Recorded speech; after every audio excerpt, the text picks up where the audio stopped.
This is Akashwani. Time for a weekly program, Our Guest. I hand over the mic to the show host, Nitish Arora, for the same. Hello and welcome to the next edition of Our Guest. 1st to 7th of July, every year is observed as One Mahotsava week. A few days ago, in the heat of the month of May, I got a message from one of my friends, an invite for a plantation drive. This initiative was of citizens only, group of citizens who were initiating this plantation drive.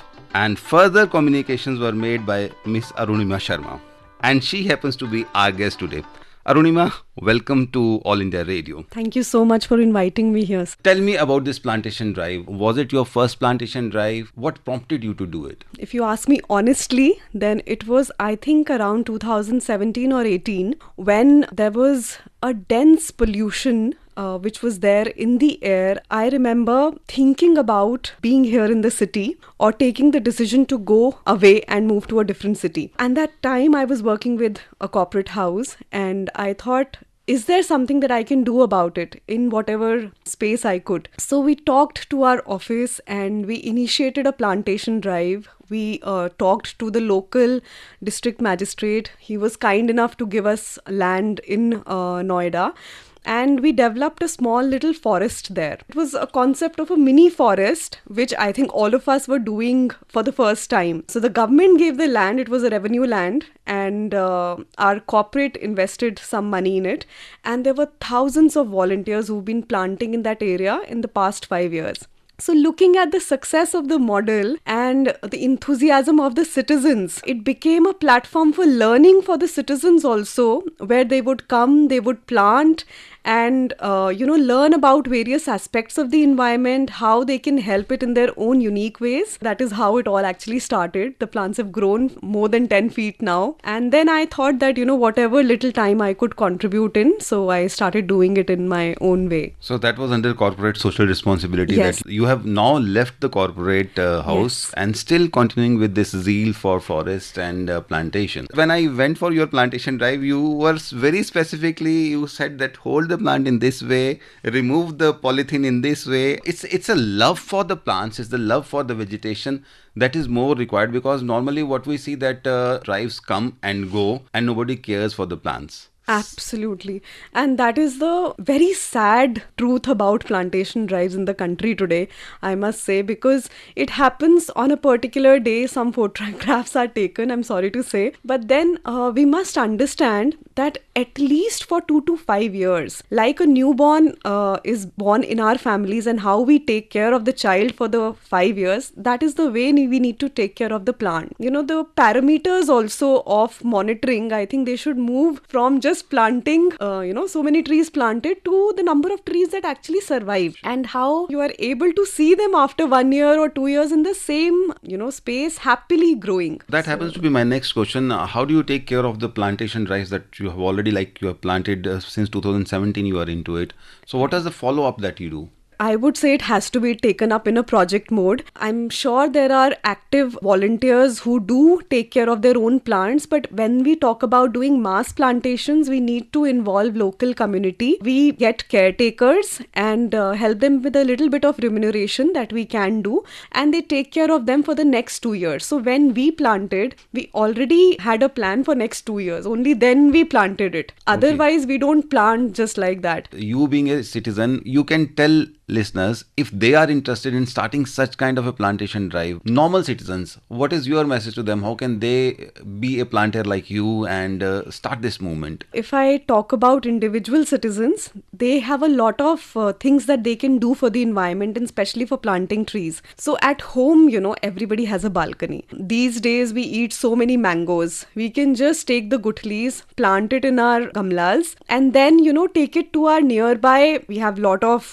parks and green spaces also. So that can be kept and planted in the nearby park. Automatically it will survive because the authorities, they are watering it, they are giving them the right content. But in do terms they of allow food. citizens to go to any park and plant the trees? Yeah, so sometimes we have to have a handshake because we must understand as individuals also that government is the biggest stakeholder, and when they see enthusiastic citizens, they will not say no. Which means first the seedlings. The basic question you said said that if you do not want to invest in seedlings and buy the plants to plant them, Yeah. the best thing is that in any seasonal, because mango is something which germinates very fast and easy, and you do not really need to take much care of it. So Right. you can have seedlings available in the mango season, have the gutlis planted, Right. and you'll have that saplings with you. Correct. Number two is looking for spaces. Then why not to contact the authorities in your neighborhood, in your vicinity. Go to the municipal authorities and talk to them, and they will kind of sometimes identify the places and give it to you. That is how you can move. Yes, and also, the local organizations who are working in that area.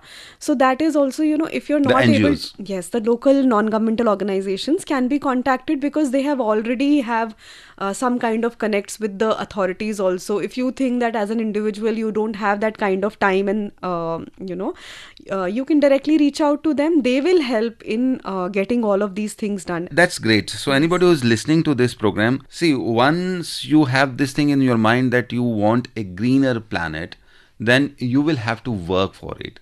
And you can associate with the NGOs, you can associate with the local officials also, and start those drives. And number two, that after the drive is over, now the point is that you should own. Own is not that you have your legal right on that particular tree, but you should own it for its upbringing. Correct. What kind of the difficulties and challenges that you faced? This is the sweet part of it that I told you, that, all of this happened automatically. Because you started with mangoes. Yes. Okay. But before we got the land, before we got anything, what we would do, I would work with an NGO. They would just call us that, okay, let's plant on the dividers. Let's just do it. And, they would take care. We would go, we would plant, and we would see whether the trees are growing or not, they are actually there or not. So the bigger things come later, but, wherever you think that you can find a space in which you can plant, in which you can sustain that tree, just go ahead and plant it. And plant it in a little bit of a cluster approach. Like citizens also, if they can get together and maybe approach the authorities, the plants that we have in the parks today, they are not native species. Some of them, most of them have, big palm trees. So if we can request the authorities to make it like a really dense ecosystem which attracts the biodiversity, at a larger scale, it can actually bring down the air pollution also, because we have so many green spaces already available to us, and they are currently in the process of building up also. Like, newer parks are coming up, newer green spaces are coming up. Plant trees which are native, which are local, that will help the birds to come. Like we planted recently, you will not believe, in that area in 10 months, 70 species of birds have started to come. Out of them, 4 are extinct species, 4 of them have been spotted. Oh. Now, I don't have much knowledge about it, but yes, the person that I'm working with, he is a passionate person in biodiversity, and, he was showing me around and telling me, and it's a wonderful spot to be in. So We have seen citizens' initiative flourishing, like in Aravalis, we have seen that they have literally the citizens have created the city forest. Correct. And that is a good initiative. And looking for spaces, as you said, that if you find any space, it's good enough, and then you can approach the authorities also to plant the native species. What do the citizens need to know about it? Generally, we plant in 1 by 1 area. So 1 foot by 1 foot. 1 foot by 1 foot, the plantation happens, the trees grow. And why we do that in that manner is, one, they support each other through the root systems. Because once the root systems are strengthened, then automatically rapid forest, get built up. And that is the easiest way for survival. It will not need water to that extent later on. It will be self-sustainable. It will not need too much of compost, too much of khad. It will not need later on. So it's the easiest way to plant and the best way that they flourish. So after 5 years, 7 years, natural elimination of some species may happen, but then it has taken up that form. And when you walk in a forest where you have contributed a little bit, I mean, the feeling is very, very different. How is the kind of response that you get when you come forward with a call for plantation? It's an absolutely amazing response that we get, because I think everybody understands that we are buying today from our next generation. Whatever development we are doing is at the expense of the next generation. So they also understand that, what we are leaving for our children should be something which is only better than, what we have got. But unfortunately, maybe we are not, I think midway we somewhere lost the track because we were talking about the challenges. What were the kind of challenges that you faced? One, you said that approaching the authorities was a bit ticklish, but then most of things fall in place. What are the other challenges? I would say, since I was starting it through a corporate, not everybody is in the CSR of an organization. And when we did not have funds, as an organization also, when we did not have funds, that was the time we were really looking at organizations who can just, give us trees, Okay. and with a little bit of amount also they can do some good. So at that time we were not considering all the factors like, the person has to maintain it, and the khad will go, the water will go, all of that will happen. It was just the passionate organizations on the ground who were working. They were ready to work because they felt for the cause. So, but as an individual, I think such challenges can be supported by the local nurseries, because they give plants for free also, and people can take it from them. And Sometime at very nominal cost also. Yeah, sometime because at nurseries nominal. do pitch in sometimes. Yeah. So there are specific nurseries. If you go, then they will give you trees for free also. So we just have to find out, maybe on the internet. We can go around a Google search and see which are the nurseries that give it for free or for some nominal amount. So I think that was one of the biggest challenge. The second was obviously getting the land where to plant, because if we want to showcase a model that can be scaled up, one needs to have a space of their own which can be seen from all aspects. Which means if you have got the willpower to do it, it's not that tough. And now that the vision is broadened, now most of the people are into it.